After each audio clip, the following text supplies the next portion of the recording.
here's your host, Chelsea Edwards. Got the feeling, got the feeling, got the feeling.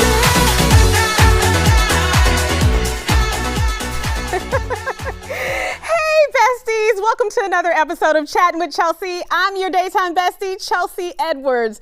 This is actually our final episode of season 2, and we are wrapping it up the best way we know how, by sharing an inspiring story. I am sitting down with Captain Nia Gilliam. She is an award-winning Black female pilot. We get to chat about her new book and what it takes to navigate a career where Black women are highly underrepresented. But before we get into that, I want to share a personal note. Now, you know, I like to talk a lot about my life here on the show. Recently, we had an episode with Bun B and his wife, Queenie. She talked about her journey with breast cancer, and they chatted about how they navigated that as a couple. During that episode, I also shared that I had to have my own breast biopsy done, which was some scary stuff, but I am happy to report that everything came back negative. Yay! So I will be back for season 3, and my producer, Lisa Wilson, will not get rid of me that easily. All right. So I just want to share that, not just because so many of you support me, but also as a reminder that we have got to prioritize our health. We are always preaching that on the show, so make sure you keep up with those regular screenings. And finally, I just want to say thank you. You all right here in Houston, Texas, and across the country have become a part of our community, both on television and online. So we kicked off season 2 chatting with Crystal Stewart. She is the star of Beauty in Black from Tyler Perry on Netflix. It's a great chat. We had a lot of fun. I posted a part of that interview on Instagram at ChelseaFox26, and it turned out to be our most watched clip all season. Check it out. I think I want to give myself some time. It was a long relationship, you know? Mm-hmm. And then I have 2 kids, so, you know, I've dated a little bit. When I first started dating after divorce, I just wanted to see if I still had it. That was all. Now, some of that, right, girl? I said, oh, okay, I'm good. I still got it. We got plenty of love in the comments. Candy Eastman and Jazzy Hair, they both said, y'all got it. And that's exactly how I read that. Because we do. And even Crystal Stewart chimed in. She said, this was everything. Thank you for having me on. It was such a fun time, and I can't wait to come hang out again. Absolutely. Crystal, we cannot wait to have you back. Now, another clip you all love, that came from our chat with Mama Tina Knowles. We actually sat down with her right after people accused her ex-husband of seeming like he wasn't giving her credit for her contribution to Destiny's Child and to the success of her daughter, Beyonce. So this is what she had to say. I have been through some tumultuous times in relationships, but one thing has been constant, that I keep it moving. No matter what is going on in your personal life, you have to work, you have to make a career for yourself, and if you have children, they have to be your first priority. So you just keep it moving, you keep doing you, and you know, and everything will be fine. Holly Robinson Pete herself commented on that one, and she said, quote, make your children your first priority, end quote. Reason number 1,289 why I love this lady. And we love Mama Tina too as well, Holly. All right, we love you too. We need you on the show. You know, this show is also all about helping you improve your lives, elevate, make more money, save money.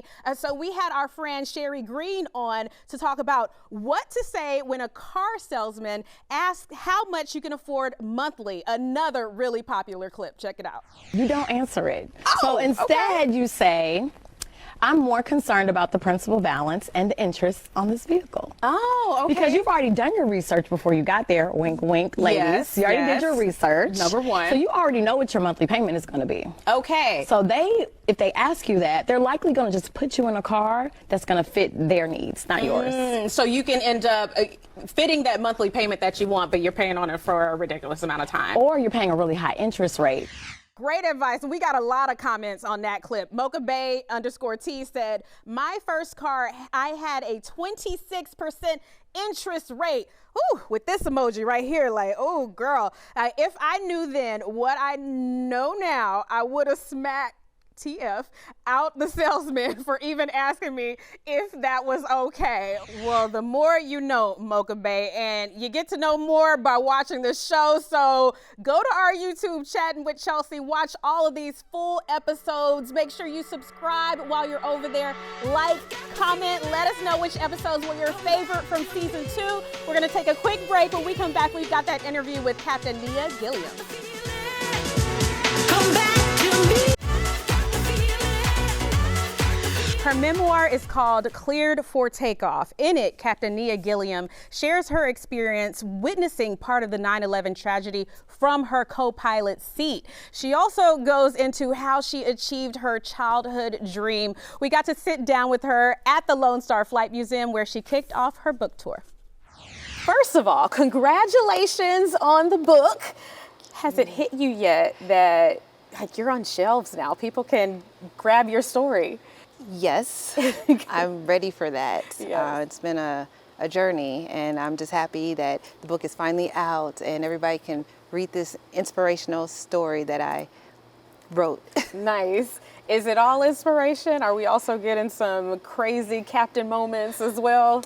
Nothing's crazy. In fact, the story takes place at a time when I wasn't yet a captain. So it's a coming of age story from childhood through maybe the mid to late 20s. Okay. Because I had this dream to become an airline pilot, and it's fun telling that story. And then the trauma of 9/11, having been an eyewitness of the 9/11 attacks on the World Trade Center, brought a lot of tears as I was writing, having to reminisce that trauma. But it's a really good book. Yeah, so let's stop there, right? At what point did you say, okay, I'm ready to tell this part of my story, watching that happen? That's a great question. The 25th year anniversary of September 11th is this fall, this September 11th. And the story's a long time coming. A lot of times when I would tell people, because in conversations like, where were you on 9/11? And when I would tell people, I was on the runway and I watched United Flight 175 hit the South Tower, and then we were cleared for takeoff and we took off. They're shocked. They're like, wait, you saw it?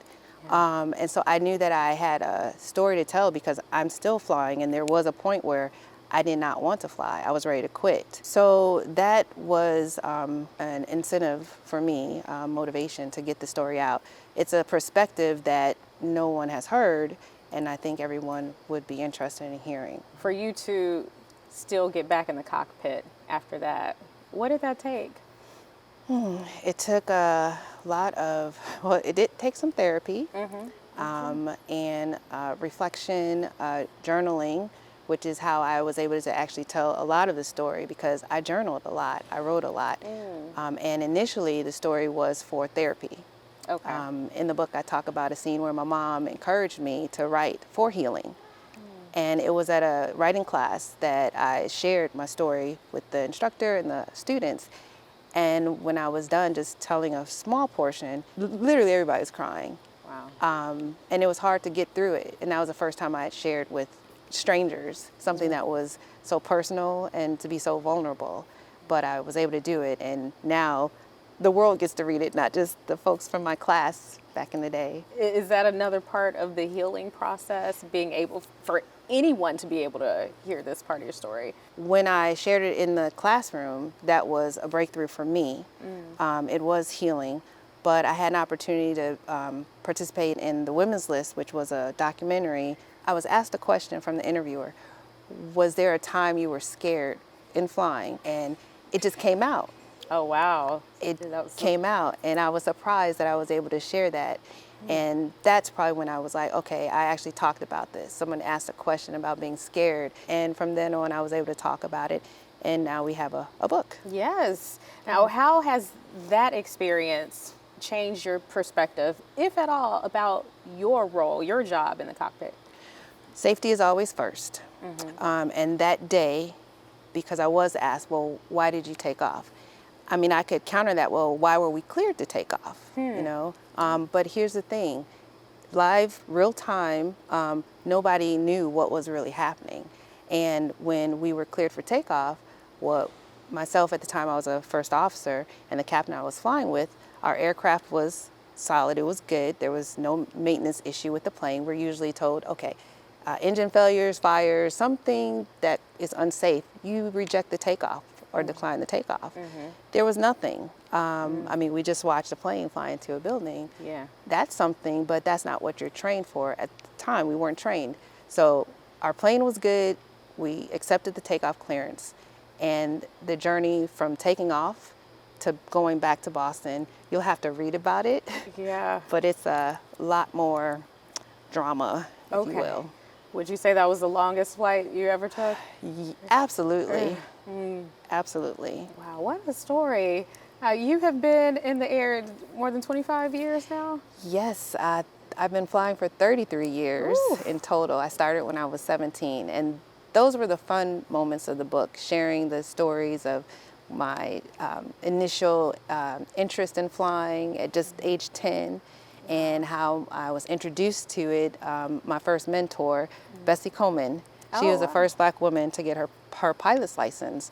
But when she did it, she had to go to France because this country, they wouldn't teach her. She was Black, she was a woman, but she refused to take no for an answer. And back then in the 80s, there were no books about her. There was not much information. So thank God I have a supportive family. My mom brought an article home from work. It was a newspaper from the 30s. It was 1930s, and she brought this article home, and it talked about this woman, this Negro aviatrix is what they called her.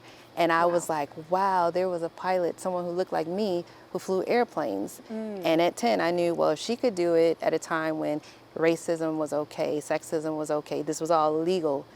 There's no reason why in this day and age, in the 80s, I couldn't accomplish this goal. So I took that article, put it on my nightstand in a frame, and she became my mentor. And her story inspired me even more to accomplish my goal. Wow, and you did. I did, right? That is huge. And then thank especially for you to have known so young that you wanted to be up in the air and to actually follow through. Was there a point in your life where you are the most proud of that little girl or that young woman? Like on this journey, was there a particular point where you're like, that was it? So as I was writing, I had to do a lot of reflecting and reminiscing about childhood. And the whole time I'm thinking, I'm so proud of the young me. Like it is about me, but that was more than 25 years ago. And well, it's like 40 years ago when I first decided I wanted to be a pilot. Yeah. But as I'm writing about the younger version of me, I was just so proud that she kept going. She was the student in school who always talked about becoming a pilot. And in the 80s, that's a little foreign, a lot foreign for this little Black girl to say, oh, I'm going to be a pilot. I talk about how a teacher actually said to my mom, who was also a teacher, why do you let Nia go around saying she's going to be a pilot? They don't let women fly. Wow. And my mom's response was, if that's what she wants to do, I'm going to support her. And thank God she did. So I'm just proud of her in all steps of her journey, because I wouldn't be here where I am. Exactly. Like, where would we be if we listened to the naysayers? Exactly. What an inspiring story. We will have more with our season 2 wrap with Captain Nia Gilliam right after this break.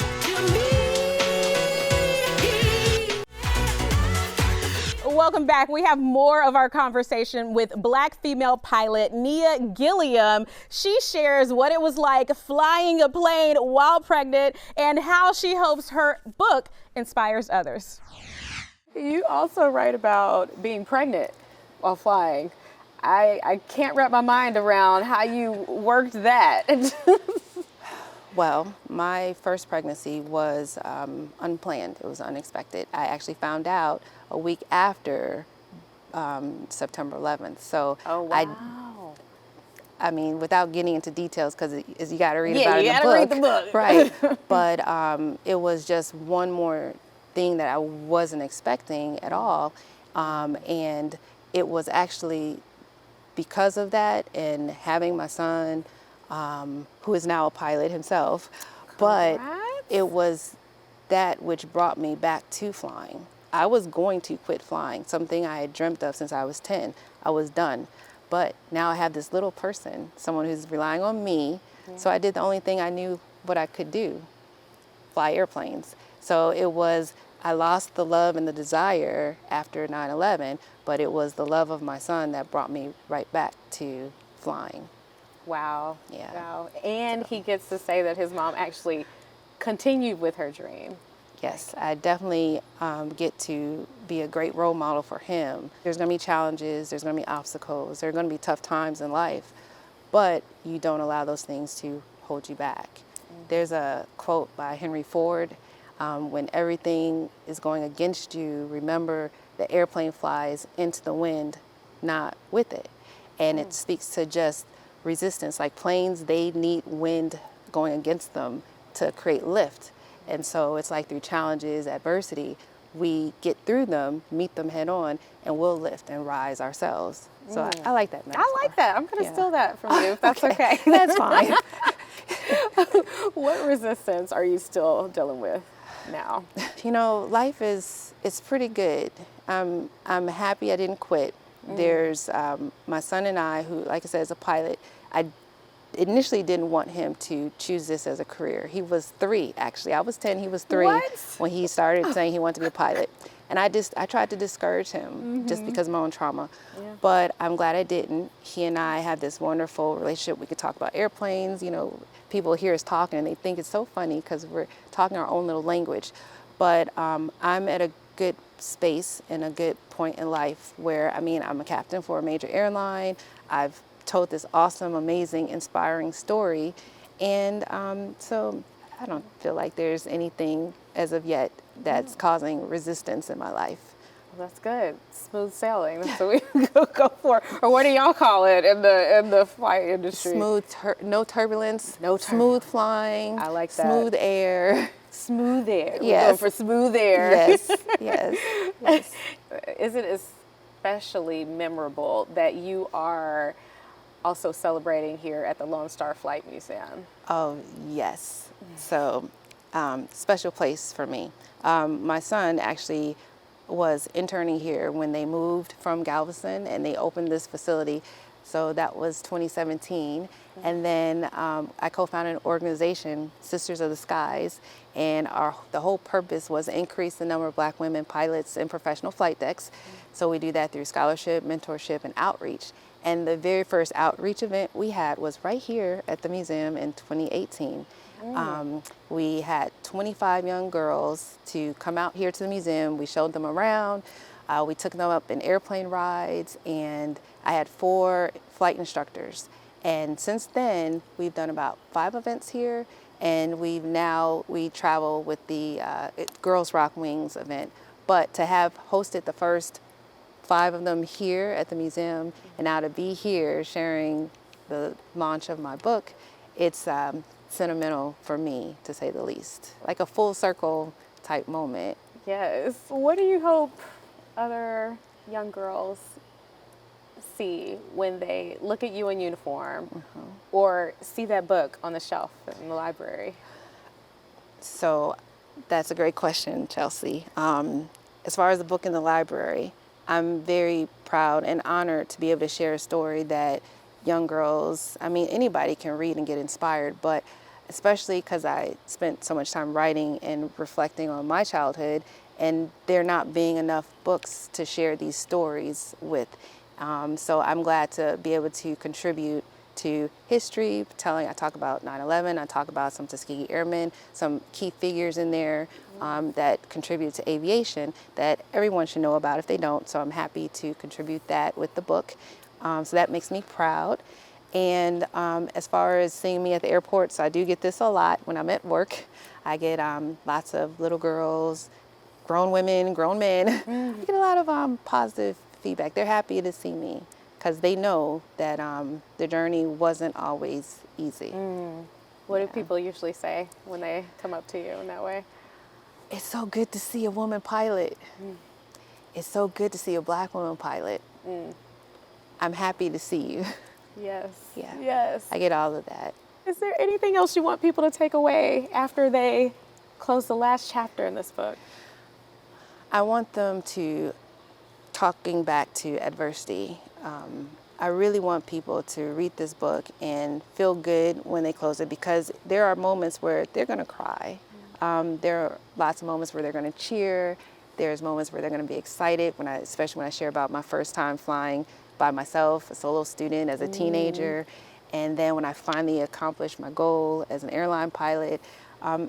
It's a lot of emotions that you're going to feel in this story. But when you close a book, I want you to just be able to reflect and resonate with parts within yourself and understand that, again, there's challenges in life, there's obstacles in life, but if you just keep pushing and keep moving, just understand that you can get through them and past them. Yep. Pass them to the smooth skies. Yes, smooth airs.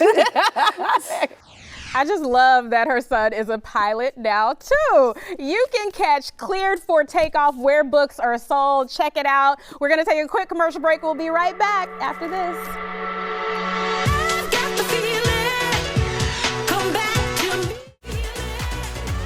Thank you so much, besties, for being a part of our season 2, commenting on the post, liking, subscribing to our YouTube, all of that. Season 3, it kicks off September 14th. We will see you then. In the meantime, go on to that YouTube page, Chattin with Chelsea. Subscribe if you have not already. Comment, like, get those views up, please. And we will be back for season 3. Wardrobe provided by Trezor Cachet Boutique. Keep up with me on social, Chelsea Fox 26. I won't stop there. And we'll see you next time on season 3 of Chat with Chelsea.